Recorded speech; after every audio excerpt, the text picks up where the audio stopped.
દશામાના 10 દિવસના પવિત્ર વ્રત પૂર્ણ થઈ ચૂક્યા હતા। આજે મૂર્તિ વિસર્જનનો પવિત્ર દિવસ હતો અને સૂર્યાસ્ત પહેલાં મૂર્તિ નદીના જળમાં પધરાવવી અત્યંત જરૂરી હતી, પરંતુ જંગલની વચ્ચેથી વહેતી પવિત્ર નદીમાં એક ખૂંખાર જળ દાનવે પોતાનો અડ્ડો જમાવી લીધો હતો। જે કોઈ પક્ષી કે પ્રાણી નદીના પાણીમાં પગ મૂકે તેને દાનવ આગળ ગોળા ફેંકીને ભસ્મ કરી દેતો। સૂર્યાસ્તનો સમય નજીક આવતો જતો હતો અને જંગલના પક્ષીઓ ભયથી કાપતા હતા। હવે આપણે મોડું ના કરવું જોઈએ અને એમાં માં દશામાની મૂર્તિનો સમયસર નદીમાં પધરાવવી જોઈએ। અરે મેઘરાજ, તું ગાંડો થઈ ગયો છે કે શું? પેલા જળદાનવનો કોપ તને દેખાતો નથી? એ નદીના પાણીમાં જેણે પગ પણ મૂક્યો છે એ ક્યારે જીવતો પાછો નથી આવ્યો।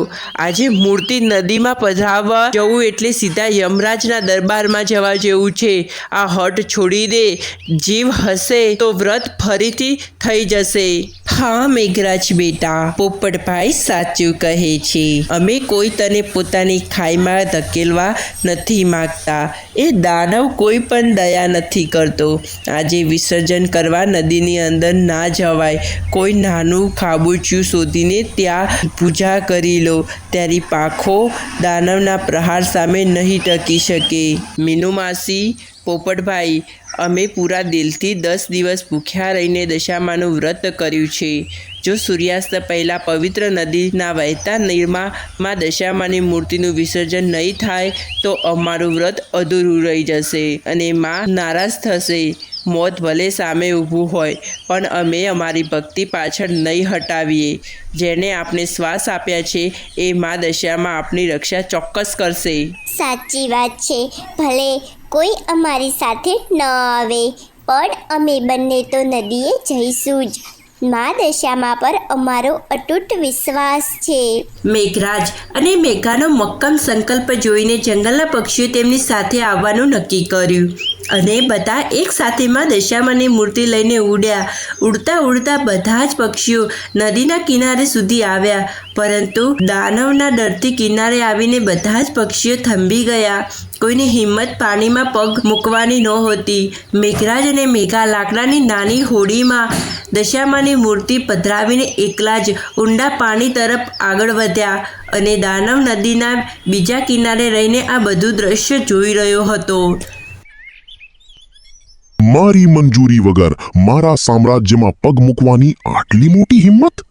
આ નાની હોડીમાં બેસીને કોણ પોતાની મોતને બોલાવી રહ્યું છે? આ બંને મારા કોળિયો બનવા આવી રહ્યા છે। દાનવ તરત જ મેઘા અને મેઘરાજ તરફ આગળ વધ્યો અને મેઘરાજે દાનવને આવતા જોઈ લીધો। મેઘા, જલ્દી કર, પેલો દાનવ બિલકુલ આપણી નજીક આવી પહોંચ્યો છે। જોત જોતામાં દાનવ મેઘરાજના હોડી સુધી આવી પહોંચ્યો અને ત્યાં આવતા જ દાનવે તરત જ હોડી ઉપર હુમલો કરી દીધો। મેઘરાજ, મને નથી ખબર કે હવે આપણે અહીંથી જીવતા પાછા જઈશું કે નહીં। આપણું મોત સામે આવીને ઊભું છે, પણ મારી છેલ્લી ઈચ્છા એ જ છે કે આપણા પ્રાણ જાય તે પહેલાં મા દશામાની આ પવિત્ર મૂર્તિ વિધિપૂર્વક નદીના પાવન જળમાં પધરાવી જાય। હે મા દશામાં, રક્ષા કરો।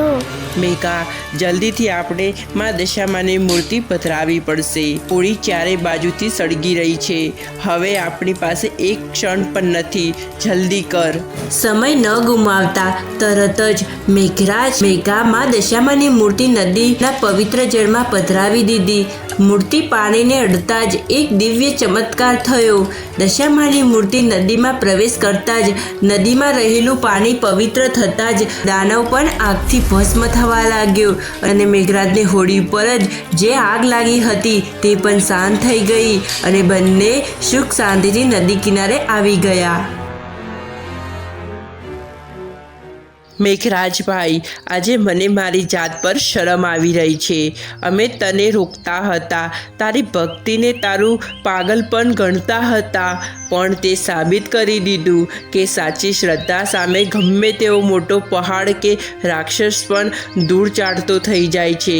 જો આજે તને બંને પાછળ હટી ગયા હોત તો આપણે આખી જિંદગી પેલા દાનવના ડરના ગુલામ બનીને જીવ્યા હોત. અમને માફ કરી દે ભાઈ. ના પોપટભાઈ, આવું બોલીને અમને શરમાવશો નહીં. તમારો અમારા પ્રત્યેનો પ્રેમ હતો એટલે તમે અમને રોકતા હતા, પણ આ કોઈ મારો કે મેઘાનો ચમત્કાર નથી. આ તો સાક્ષાત મા દશામાની દિવ્ય કૃપા છે. જેનું કોઈ નથી એની મા દશામાં છે. અમે તો માત્ર એમની આજ્ઞાનું પાલન કરતા હતા. મેઘા બેટા, જ્યારે પેલી હોળીમાં ભયાનક આગ લાગી અને રાક્ષસે પંજો ઉઠાવ્યો ત્યારે મારા તો ધબકારા થંભી ગયા હતા. મને થયું કે મારી દીકરી જેવી મેઘા હવે ક્યારે પાછી નહીં આવે. પણ તે જે હિંમત બતાવીને મૂર્તિને જળમાં પધરાવી એ જોઈને મારી આંખો ધન્ય થઈ ગઈ. તારા જેવી ભક્ત દીકરી આખા જંગલનું ગૌરવ છે. માસી, સાચું કહું તો જ્યારે મોત સામે ઊભું હતું ત્યારે એક ક્ષણ માટે મારું મન પણ ધ્રુજી ગયું હતું. પણ મનમાં એક જ ટેક હતી કે માનું વ્રત અધૂરું ન રહેવું જોઈએ. જે ક્ષણે મેં મૂર્તિ જળમાં પધરાવી તે ક્ષણે મને લાગ્યું કોઈ અદૃશ્ય હાથે અમને પોતાની ગોદમાં લઈ લીધા છે. જ્યાં વિશ્વાસ હોય ત્યાં ડરને કોઈ જગ્યા નથી હોતી. જુઓ તો ખરા, આ નદીનું પાણી કેટલું પવિત્ર અને કાચ જેવું ચોખ્ખું થઈ ગયું છે. હવે આપણના નાના બચ્ચા પણ અહીંથી નિર્ભર થઈને પાણી પી શકશે અને કલ્લોલ કરી શકશે. મેઘરાજ અને મેઘા, તમારા લીધે આજે આખું જંગલ ભયમુક્ત બન્યું છે. આજનો દિવસ આપણા જંગલમાં ઇતિહાસના સુવર્ણ અક્ષરે લખાશે. હા ભાઈ, ઈશ્વરની ભક્તિ આગળ કોઈ અહંકાર ટકી શકતો નથી. આજથી આપણે બધા દર વર્ષે સાથે મળીને મા દશામાનું વ્રત કરીશું અને આવી જ ધામધૂમથી વિસર્જન કરીશું. નદીના કાંઠે ભક્તિ અને ઉત્સવનો માહોલ છવાઈ ગયો. જે નદી ક્યારેક મોતને પર્યાય ગણાતી હતી તે મા દશામાની કૃપાથી પવિત્ર તીર્થધામ બની ગઈ. મેઘરાજ અને મેઘાના અતૂટ વિશ્વાસે આખા જંગલને એકતા, ભક્તિ અને નિર્ભયનો સાચો પાઠ શીખવ્યો. અરે ઓ મેઘા, અરે ઓ મેઘા, મારું ટિફિન લાય. મારે કામે જવાનું મોડું થાય છે. જલ્દી આપ, બધા પક્ષીઓ મારી રાહ જોઈને બેઠા છે. જલ્દી મને ટિફિન આપ તો હું જલ્દીથી હવે કામ ઉપર જવા માટે નીકળું. એ આવી હો, લો આ ટિફિન. અને હા, આજે જરા વહેલા ઘરે આવજો. ખબર છે ને, કાલથી દશામાના વ્રત તો શરૂ થાય છે, જેથી આપણે આજે સાંજે દશામાની મૂર્તિ પણ લેવા માટે જવાનું છે. એટલા માટે કામથી જલ્દી ઘરે આવજો. હા હા, મને ખબર છે. કેમ ભૂલાયમાં દશામાના વ્રત તો. તું ચિંતા ના કર, હું સાંજે જલ્દી ઘરે આવીશ. પછી આપણે સાથે મળીને માં દશામાની મૂર્તિ લેવા માટે જઈશું. અરે ઓ મેઘરાજભાઈ, કેટલી વાર હવે? કામે જવામાં મોડું થાય છે. જલ્દી ચાલો, જલ્દી. એ આવ્યો. અરે મેઘા, ચલ હું જાઉં છું. મળીએ આપણે હવે સાંજે. મેઘરાજ અને પોપટભાઈ બંને ખાસ મિત્રો હતા અને આ બંને મિત્રો જંગલમાં જે સૂકા લાકડા હોય તેને એકઠા કરીને વેચવાનો વેપાર કરતા હતા. એટલે બંને સાથે મળીને પહેલાં તો સૂકા લાકડા એકઠા કરે અને ત્યારબાદ તેને એકઠા કરીને વેચતા. અરે ઓ પોપટભાઈ, મને 4 કિલો લાકડા આપી દો સૂકા. અરે ચકાભાઈ, 4 કિલો કેમ 8 કે 9 કિલો લઈ જાઓ. જોવો, ચોમાસાની સિઝન છે અને વરસાદ ક્યારે પણ આવી શકે છે. એટલે જ જો વરસાદ આવશે તો પછી તમે સૂકા લાકડા ક્યાં લેવા જશો. એટલે જ કહું છું, વધારે લાકડા લઈ જાઓ. ઘરમાં પડ્યા હશે તો રસોઈ બનાવવામાં સમસ્યા નહીં આવે. મારું માનો અને વધારે લઈ જાઓ, 2-3 કિલો. અરે હા ચકાભાઈ, પોપટભાઈ સાચું કહી રહ્યા છે. આ ચોમાસાનું વાતાવરણ છે, ક્યારે વરસાદ આવી જાય કોને ખબર. હા પોપટભાઈ, મેઘરાજભાઈ, તમારા બંનેની વાતો સાચી છે, પણ ચોમાસાનું કંઈ ભરોસો ના કરાય, ગમે ત્યારે આવીને તાટકી જાય. આ તો મનના માલિક છે. પોપટભાઈ 10 કિલો સૂકા લાકડા આપી દો, હવે વધારે ચિંતા કરશો જ નહીં. ચકાબાઈ તો સૂકા લાકડા લઈને પોતાના ઘર તરફ ઉડાન ભરે છે. અને હવે ધીમે ધીમે સાંજ થવા આવી હતી, એટલે આ બાજુ મેઘરાજભાઈ પણ પોપટભાઈ પાસે રજા લેવાનું નક્કી કરે છે. અરે પોપટભાઈ, આજે થોડું તમે દુકાન સંભાળી લેજો ને. હું આજે થોડો વહેલા ઘરે જઈશ, કેમ કે મારી મેઘાને દશામાના વ્રત ચાલુ થાય છે અને તેને દશામાની મૂર્તિ લેવાની છે. અમે બધા સાથે મળીને બજારમાં દશામાની મૂર્તિ ખરીદવા માટે જઈશું. હવે કાલથી વ્રત તો શરૂ થાય છે, આજે તો દશામાની મૂર્તિ લાવવી જ પડશે. એટલે જુઓ ને, આજે તમે સંભાળી લેજો હો, દુકાન બસ આજનો દિવસ. અરે મેઘરાજ, આમાં યાર કહેવાનું ના હોય, તારો મિત્ર છે ને બધું સંભાળી લેશે. અને હા, દશામાના 10 દિવસ તારે વહેલા જવાનું હોય તો કંઈ પણ ચિંતા વિના જજે. અને માં દશામાની 10 દિવસ પૂરી શ્રદ્ધા સાથે પૂજા કરજે. તું આ દુકાનની ચિંતા ના કર, હું સંભાળી લઈશ. મેઘરાજભાઈ તો પોપટભાઈ સાથે રજા લઈને તરત જ પોતાના ઘર તરફ ઉડાન ભરે છે. હજુ તો મેઘરાજભાઈ દુકાનથી થોડી દૂર પહોંચ્યા જ હતા ને વરસાદ શરૂ થઈ ગયો. વરસાદ એટલો બધો હતો કે મેઘરાજને ઉડવામાં સમસ્યા આવી રહી હતી. એટલે જ મેઘરાજને રહેવાયું નહીં અને તેઓ સુરક્ષિત સ્થાન શોધવાનું નક્કી કર્યું અને તેને એક ઝાડનો સહારો લીધો અને તેના પર બેઠો. મેઘરાજ હવે વરસાદ ક્યારે બંધ થાય તેની રાહ જોઈને બેઠો હતો અને એટલામાં તેની નજર તેના સામેના ઝાડના થળિયા ઉપર પડી. ત્યાં કંઈક વસ્તુ ચમકી રહ્યું હોય તેવું દેખાયું. મેઘરાજ તરત જ ત્યાં આવી પહોંચ્યો. ત્યાં આવીને જોયું તો જમીનમાં દટાયેલું કંઈક હતું જે ચમકી રહ્યું હતું. તે માતા દશામાની મૂર્તિ હતી. આ મૂર્તિ સાધારણ ન હતી, પરંતુ આ મૂર્તિમાં અલગ જ પ્રકાશ હતો. એટલામાં તો મૂર્તિમાંથી અવાજ આવ્યો, બેટા, આ સાધારણ મૂર્તિ નથી. બેટા, હાથ મૂર્તિ તારા ઘરે લઈ જા અને સાચા મન અને સાથે શ્રદ્ધાથી મૂર્તિની પૂજા કરજે. અને તારી જે પણ મનોકામના હશે, આ મૂર્તિ તારી મનોકામના પૂરી કરશે. વરસાદ થોડો ધીમો થતાં મેઘરાજે તે મૂર્તિ પોતાની સાથે લઈને પોતાના ઘરે ગયો. અરે, તમે આવી ગયા? અને આ શું? તમે તો બજારમાંથી મૂર્તિ પણ સાથે લઈને આવ્યા છો. વાહ, આ તમે સારું કર્યું, કેમ કે આ વરસાદમાં હવે બહાર નીકળવું ખૂબ જ મુશ્કેલ બની ગયું છે. અરે મેઘા, આ મૂર્તિ હું બજારમાંથી નથી લાવ્યો, પરંતુ જ્યારે હું દુકાનથી ઘરે આવતો હતો ત્યારે વરસાદથી બચવા માટે હું એક ઝાડ પર બેઠો હતો અને ત્યારે તે ઝાડની સામે મને એક ચમકતી વસ્તુ દેખાઈ અને તે વસ્તુ જોવા માટે હું તેને નજીક ગયો. ત્યારે તે મેં જોયું તો માટીમાં દબાવેલી તુળખાતી આ મૂર્તિ ત્યાં દબાયેલી હતી. જ્યારે આ મૂર્તિને બહાર કાઢી ત્યારે આ મૂર્તિમાંથી અવાજ આવ્યો કે આ મૂર્તિ સાધારણ મૂર્તિ નથી, પરંતુ આ મૂર્તિની નીચે પણ સાચા મનથી અને શ્રદ્ધાથી આસ્થાથી પૂજા કરશે તેમની મનોકામના પૂરી થશે.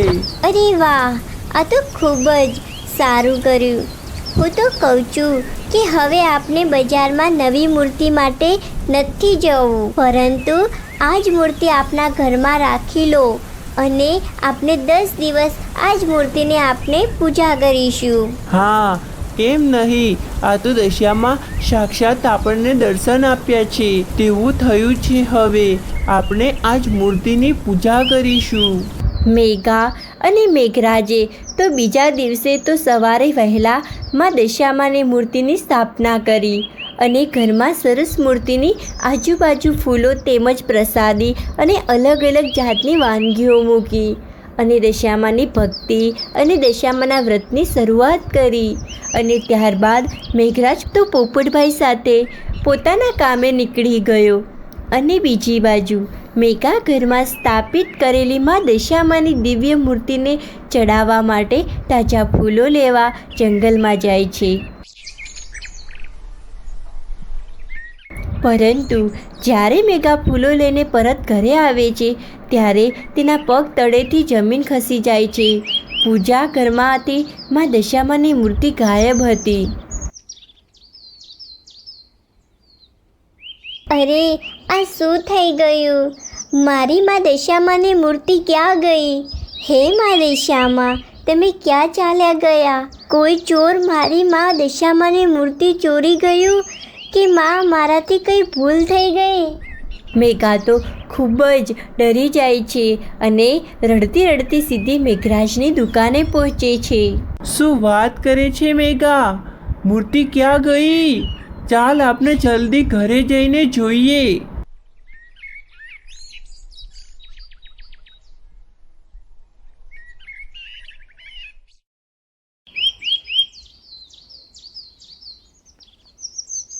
પણ કાગડાજી, હું આ વાત કેમ માની લઉં?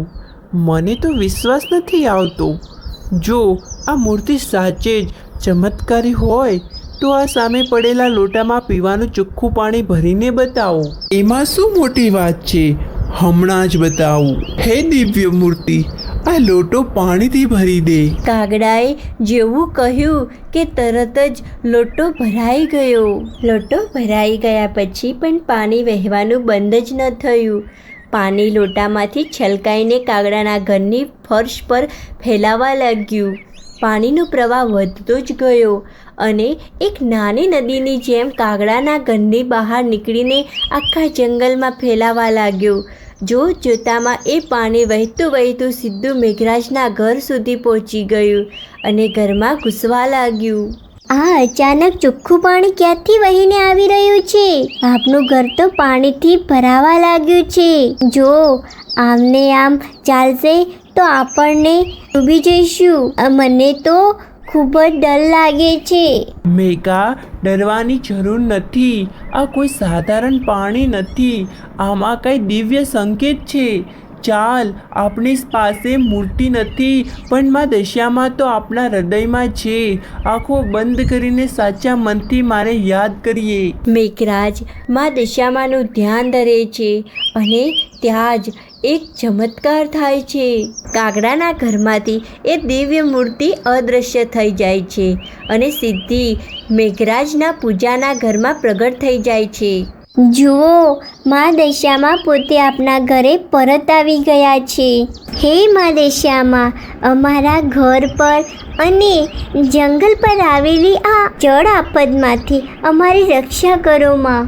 મેઘાની આ કાલાવાલી સાંભળીને માં દશામાની મૂર્તિમાંથી દિવ્ય પ્રકાશ પથરાયો અને વહેતું પાણી ક્ષણભરમાં સુકાઈ ગયું. તે જ સમયે કાગડો અને કાગડી ગભરાયેલા મેઘરાજના ઘરે આવે છે. આ બધી મુસીબત મારી લાલચના કારણે આવી હતી. મેં તમારી મૂર્તિ ચોરી કરી હતી પણ માં દશામાએ મને સમજાવી દીધું કે છળ કપટ કરનારને ક્યારેય સુખ નથી મળતું. કાગડા ભાઈ, માં દશામાં ખૂબ દયાળુ છે. જો તમે તમારી ભૂલ સ્વીકારી લીધી હોય તો માં તમને જરૂર માફ કરશે. બધા પક્ષીઓએ ભેગા મળીને માં દશામાની દિવ્ય આરતી કરી અને માના આશીર્વાદથી આખું જંગલ સુખ અને શાંતિથી રહેવા લાગ્યું. તો મિત્રો, તમને અમારી આ વાર્તા કેવી લાગી? જો તમને વાર્તા પસંદ આવી હોય તો તમારા મિત્ર સાથે શેર જરૂરથી કરજો અને ચેનલને સબસ્ક્રાઈબ કરજો અને કોમેન્ટમાં તમારું નામ લખવાનું ના ભૂલતા.